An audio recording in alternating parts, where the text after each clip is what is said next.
had a meltdown. Boy, it was a struggle. When I woke up that morning, I was feeling great and ready to conquer the world. However, during the day, something happened and I felt so stressed and anxiety kicked in. There was a rush of blood that was going to my head and I felt like my head was gonna explode. It was so hot, I was getting sick. I just felt like lying down and hugging my pillow at the same time. I was also feeling this urge of punching something or someone. Now, that was a first. I have never felt like that before, and I usually know how to handle my shit, but maybe it's the stress at work or maybe it's being cooped up at home for an extended period of time. Maybe there are other factors too, I wouldn't know. Suddenly, at that time, everything was just too much to take. And so my first instinct was to step on the brakes. I immediately went to my room and laid on my bed. I curled up. I did the most mindless thing that I could do, which was browsing TikTok. And before I knew it, it was 2 hours. My friends came up to check on me and we got something to eat. At that time, I was still not feeling very well. My head was still very hot. And so I spent the rest of the day holed up in my room, wallowing in whatever feeling I was feeling. I became afraid. I suddenly became paranoid. And what if I'm becoming sick? What if I have high blood pressure or sudden stroke? It scared the shit out of me. So I just entertained myself by playing games on my phone and watching funny stuff. And I also meditated for a while. I was hoping that my Instagram live session with Joyce will help calm me down and get back to my senses. It did for a while, but I still felt weird, so I just decided to sleep at that time. And then the following day, I was still not feeling well. I had to work and I had some deliverables, but it was really stressing me out.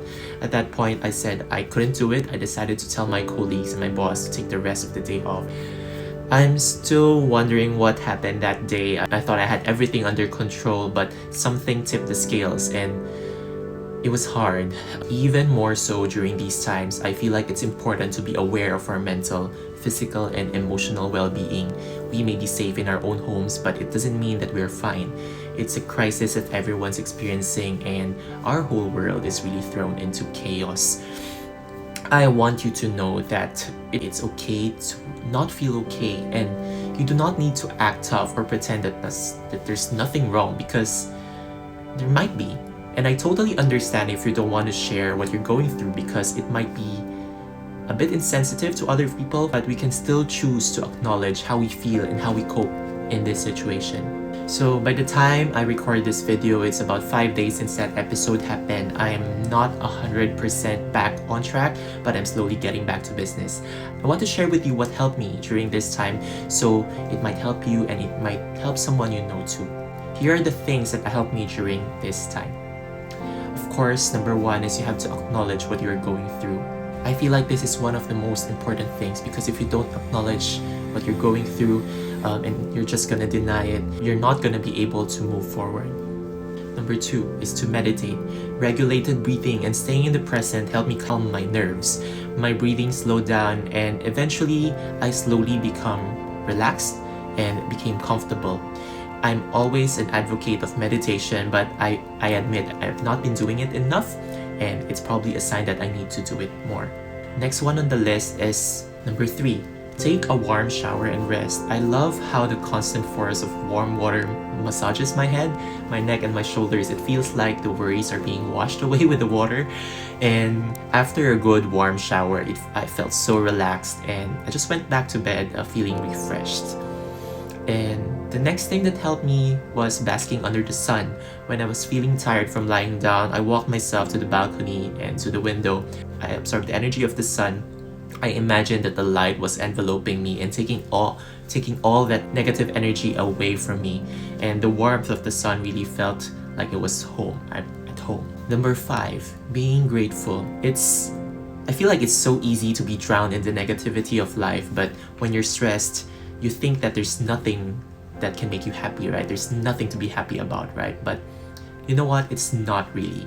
It's actually during this time that being grateful becomes extremely important. I listed down the things that made me smile. I listed down the things that I'm thankful about. And I slowly feel better thinking that, you know what? Life ain't too bad. And whatever I'm experiencing now shall pass too. Next is finding inspiration and remembering my passion. So I look through the things that made me smile and the things that I want to achieve just to make me remember what I want to be in the future. I imagine what life would be when I got to where I want to be, and that made me extremely happy. Looking through the list of my goals helped me ground myself back again and focus on the things that I could do instead of those that I could not control. Thinking about achieving my lettering goals and growing my business helped me put my mind at ease. Number 7, moving my body. When I started feeling up for it, I did some quick exercises to get the blood flowing. It also helped me feel like I'm in control of the situation, and of course, the endorphins that you get from exercising help produce happy thoughts. Lastly, start doing anything. I just played console games with my friends. I started doodling. I watched YouTube. I watched online tutorials. I listened to music. I basically did anything. Now, it doesn't have to be your work, and it doesn't have to be something purposeful or productive. You just want to kickstart the brain to see what clicks and what does not work. And during this process, to hope that you'd find the inspiration to take the next step. It could be baking, writing, reading, walking the dog. It can be anything. You don't have to be pressured to do something productive. You just want to be in the present, and you want to be able to get over the stress and the anxiety that you're feeling right now. Of course, it is important to remember to take as much time as you need. Each and every one of us deal with stuff differently, and if you don't feel like doing the next step, that's fine too. You know what? We all cope differently, but I hope that you find some inspiration through what I've shared with you. So when I share the things that helped me with you today, I put it in an order from the easiest to the most difficult progression. It is really up to you how you want to start. I am happy to say that I'm starting to find joy in what I do, and I'm remembering what it meant to be working for my goals. Sure, I will still be stressed with work, but I'm surrounding myself with things that I love doing, and I'm surrounding myself with people who matter. I am pouring more good stuff into myself, and I think that's what's keeping me happy. That's it for this week's video. I hope that this has resonated with you somehow. If you're feeling sad or unhappy during this time, you need to give yourself permission and to acknowledge that you're not feeling okay. Once you know it, you'll be able to take the next steps to make things better. You don't have to conform to how everyone else is handling this situation. It's okay to not be productive, because taking care of yourself and your well-being is already a big win in itself.